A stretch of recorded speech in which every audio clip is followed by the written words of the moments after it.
you to speak on the topic global citizenship. Well, the world is large and expanded. We have 5 oceans, 7 continents, 195 countries, 6,000 different languages are spoken by 7.5 billion people around the world. Humans are everywhere, and most of us are very different, or are we? Biologically speaking, most humans have caused no significant difference, only 0.1% genetically. Really, it boils down to culture that each nation has its own distinct culture that make it separate and unique from other countries, but with the interconnectivity that all we share. Attention audience, attention! Are these distinctions still being maintained? Are we people so isolated by the forces that allow these distinct cultures to rise in the first place? Do these still hold on? Or are we on a bullet train to one homogeneous culture, a giant global melting pot? Now, what is global citizenship? What does it mean to be a citizen of the world? Well, actually, global citizenship is the social, environmental, economic actions taken by individuals or communities who recognize that every person is a citizen of the world. The earth is but one country and mankind is its citizen. A global citizen is someone who self-identifies first and foremost not as a member of state, tribe or a nation, but as a member of human race, and someone who is prepared to act on that belief to tackle our world's greatest challenges. Global citizen exists in every country among every demographic. I want to make the case here today that the world's future depends on global citizen. I am convinced that if we have more global citizens active in our world, then every single major challenges we face, from poverty, climate change, gender equality, these issues could be solved. They're ultimately global issues, and they can ultimately only be solved by global citizens demanding global solutions by working together. Before moving further, I would like to quote Eugene V. He said, "I have no country to fight for. My country is Earth, and I'm a citizen of the world."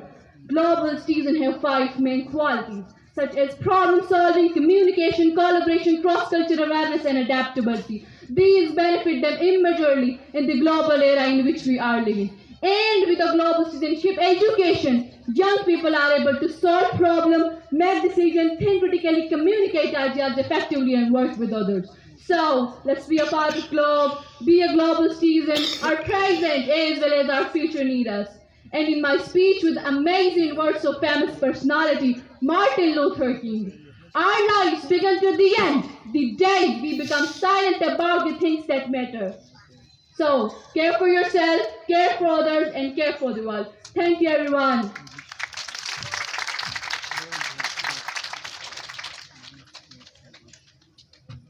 Climate change. Dear audience, before saying something on climate change, let's see what is climate change. So, it is an abrupt change in the usual weather found in a place. Climate change is the significant variation of average weather conditions over a period of year. Dear listeners, this could be an amazing or disturbing news for all of us that the climate has fluctuated naturally throughout the world's history.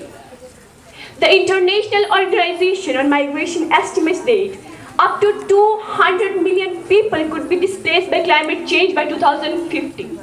And we are losing 1.2 trillion tons of ice each year. Yes, this is a fact. However, there are several human-driven activities like greenhouse gases, which are major contributing factors for climate change. Audience, climate change is not funny.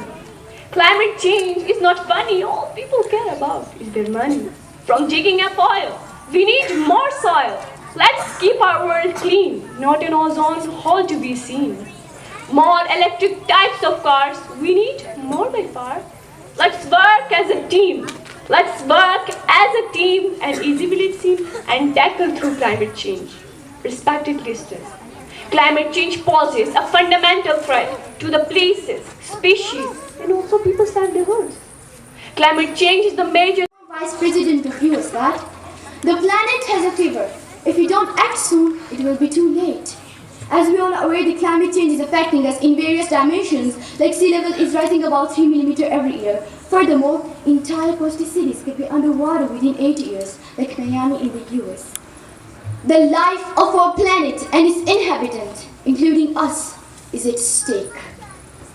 Dear audience, these problems are worldwide. What if I take a bird's view to Gilgit Baltistan? Ladies and gentlemen, the head of Pakistan's Meteorological Department, Mr. Ghulam Rasool, mentioned in 2018 that the average temperature in Gilgit Baltistan has increased by 1.4 degrees Celsius as compared to 0.6 degrees Celsius at the rest of the country. It means that Gilgit Baltistan is a high-risk region with respect of climate change, like the increasing melting glaciers causing floods, which includes wildlife habitat loss in the endangerment of many species, like Himalayan ibex. Floods threaten humans' life and their assets. Along with this, it is very disheartening to see that forest cover in Gilgit Baltistan has reduced from 640,000 hectares to 295,000 hectares. This should be our major concern. On the other hand, if we go through Islamic sources, we get Surah Al-Hijr, ayat number 19, where Allah says, "And the earth we have spread it, and cast therein films at mountains, and caused to grow therein something of everywhere, balanced things." Dear audience, this verse highlights the balance and harmony in nature created by Allah Almighty. It emphasizes humans to respect the balance, not to disrupt it through the actions they contribute to climate change. At last, but not least, I want to pay my gratification to AKESP to help us combat climate change in terms of Plantation Day, Ismaili Civic Day, Environmental Day, and Prison Curriculum. These programs really boost awareness among students particularly and public in general. Dear audience, action speaks louder than words. The most effective way to combat climate change is by reducing our reliance on fossil fuels, by embracing renewable energy efficiency, by conserving forests, and by adopting sustainable practices. We can address the challenges posed by climate change. Dear audience, we can be the change our world needs. Thank you so much. Now, I would invite